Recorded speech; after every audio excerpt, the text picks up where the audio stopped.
situaciones extraordinarias se necesitan ciudadanos extraordinarios, funcionarios extraordinarios que logren producir resultados extraordinarios.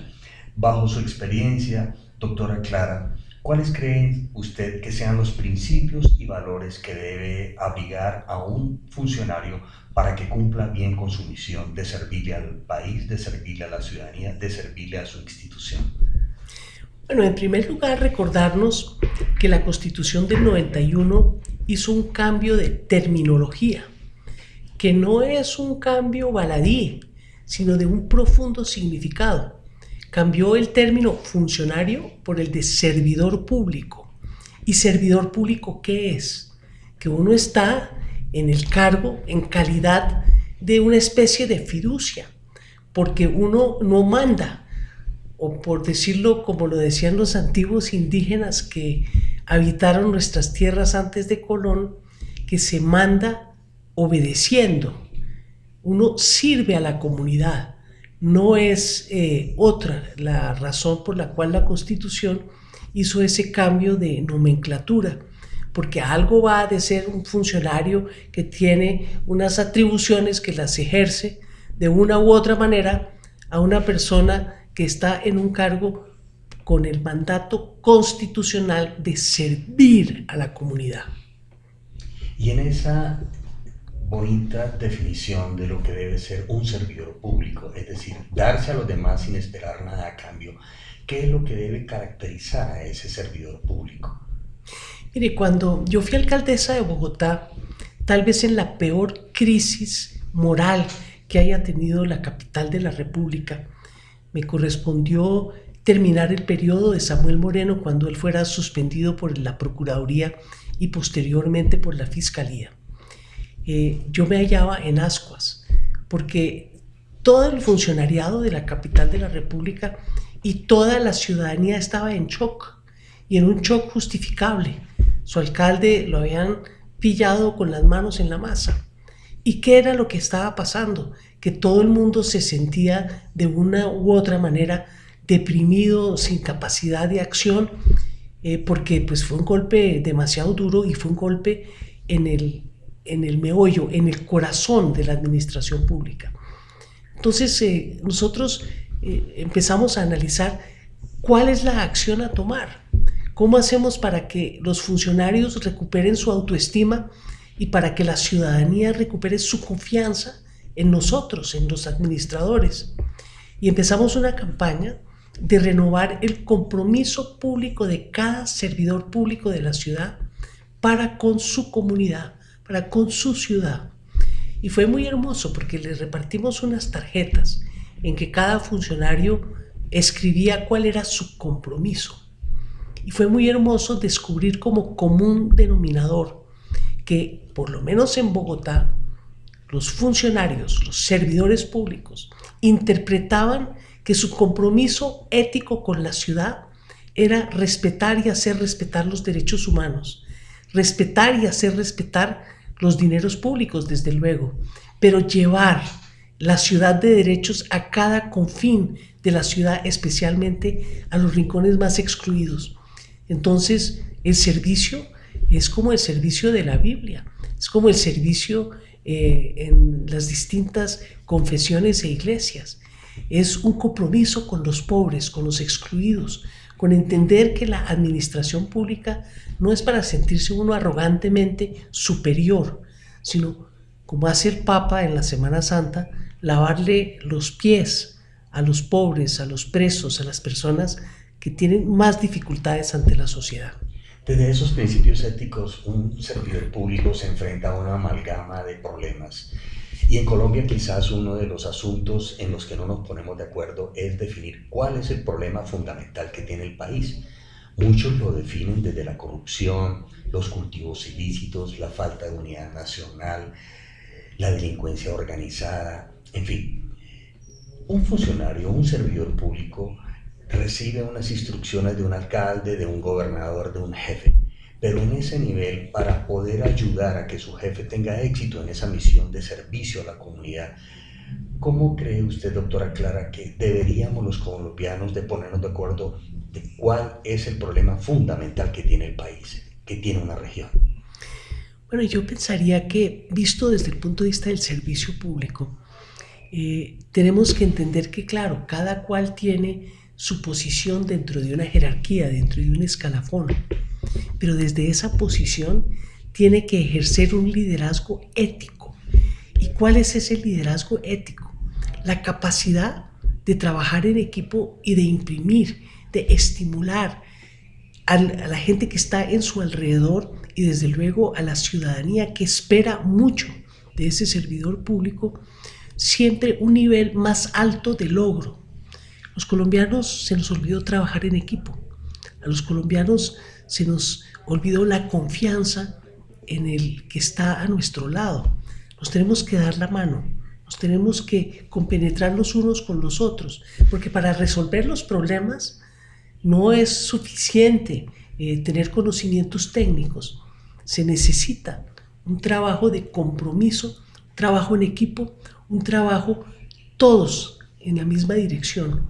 Por eso, si nosotros somos capaces de compartir una visión colectivamente construida y ejercer liderazgo ético desde cada posición en función de cumplir esa misión, podemos mover montañas, podemos construir la paz, podemos derrotar la corrupción, podemos llevarle los servicios de la colectividad a cada uno de sus ciudadanos.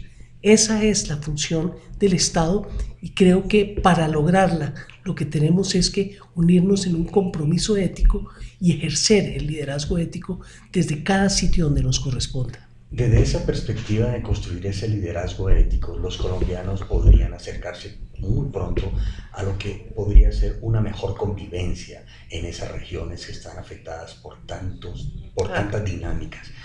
En esa convivencia que debemos construir entre todos, ¿cómo podría definirse entonces finalmente lo que sería un buen gobierno?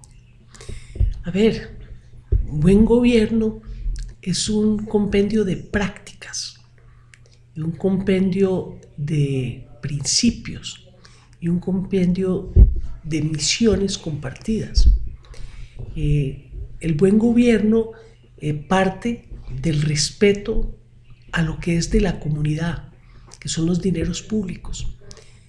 Parte del respeto del tiempo del funcionario que también le pertenece a la comunidad, que debe ejercerse cada minuto con ánimo de servicio y con la mayor eficiencia y efectividad posible.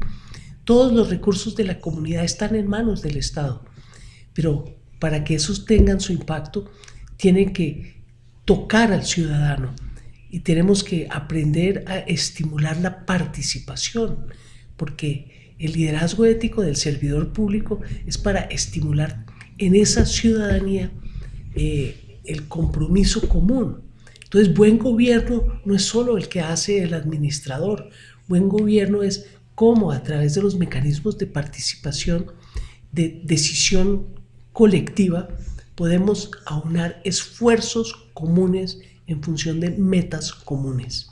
Eso para mí es buen gobierno. Desde esa definición tan profunda de lo que significa un servidor, doctora Clara, finalmente para terminar, considerando que usted esté frente a frente de un grupo importante de funcionarios, de servidores públicos, ¿cuál sería el mensaje final que usted le daría a ellos para que su servicio llegue inmediatamente a la comunidad y que las expectativas de esa comunidad crezcan en función del buen desempeño de esos funcionarios?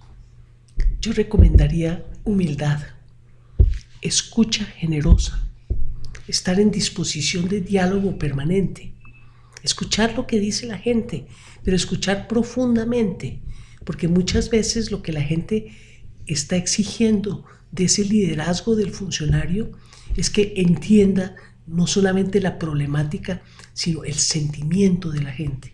Mire, para que la gente se conmueva, para participar, para colaborar, usted necesita diálogo y escucha, no solamente hablar, porque es que el diálogo es de doble vía, escuchar a la gente y responder con la verdad, con una explicación clara de las limitaciones que sabemos que tenemos, porque no hay nada peor que salir a ofrecer cosas que no se pueden cumplir.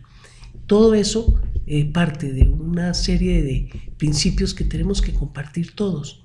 Pero yo diría que si actuamos con humildad, con respeto por la comunidad, dialogando y escuchando, vamos a poder avanzar lo que no se avanza solo impartiendo órdenes y pensando que somos el centro del universo. Ahora sí, finalmente, doctora Clara, es que cada vez que usted amplía sus conocimientos me surgen más dudas. En La Habana, los colombianos, el gobierno hizo un acuerdo con un adversario. Ese acuerdo, hoy pienso que se necesita, si en La Habana pudimos lograr un acuerdo importante con las guerrillas de la FARC, en cada región de Colombia parece que fuera necesario desarrollar diálogos improbables, porque las regiones no se han podido desarrollar. Y me parece que los colombianos deberíamos hacer un profundo tiempo de reflexión moral, pensar que los nietos, mis nietos y los nietos de mis más acérrimos rivales vayan a vivir en paz, puedan vivir en paz. ¿Qué cree usted que un servidor en las regiones como Bolívar, Sucre, el Catatumbo, Nariño, Putumayo, el Cauca, el Bajo Cauca antioqueño, la Sierra de la Macarena, que son regiones conflictivas, cómo podemos avanzar en esos diálogos improbables? Mire, con un entendimiento de humanidad. Lo más humano del ser humano es la familia. Ayer estuve entrevistando a unas personas para unos cargos y me impactó muchísimo el de una profesional que vive en Mitú, porque le preguntamos cómo estaba la situación, cómo veían el impacto de estos acuerdos de paz. Y decían, mire, yo no sé mucho de política, pero yo sí sé una cosa, es que los hijos de las familias volvieron a su casa.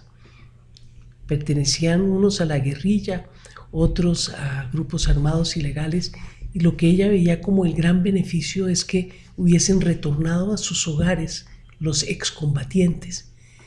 Tenemos que entender que eso es algo que pasa en la célula, en lo micro, pero ¿cómo vamos a impedir que eso se siga transformando y se siga sucediendo a lo largo y ancho del país? Pendiendo de decisiones que están en nuestras manos, porque la convivencia es entender esas tan sencillas dramas humanos. Y lo que ha pasado con el proceso de paz que ha dividido a los colombianos nos tiene a nosotros totalmente sorprendidos, porque ninguna abstracción puede reemplazar el cariño de una madre que recibe a su hijo pródigo.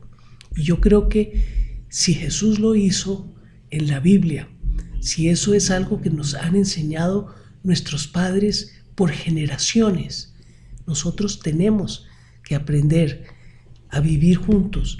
El perdón es de cada quien, pero dar la mano de la reconciliación, en mi criterio, es más allá del perdón, más acá de cualquier otro sentimiento humano.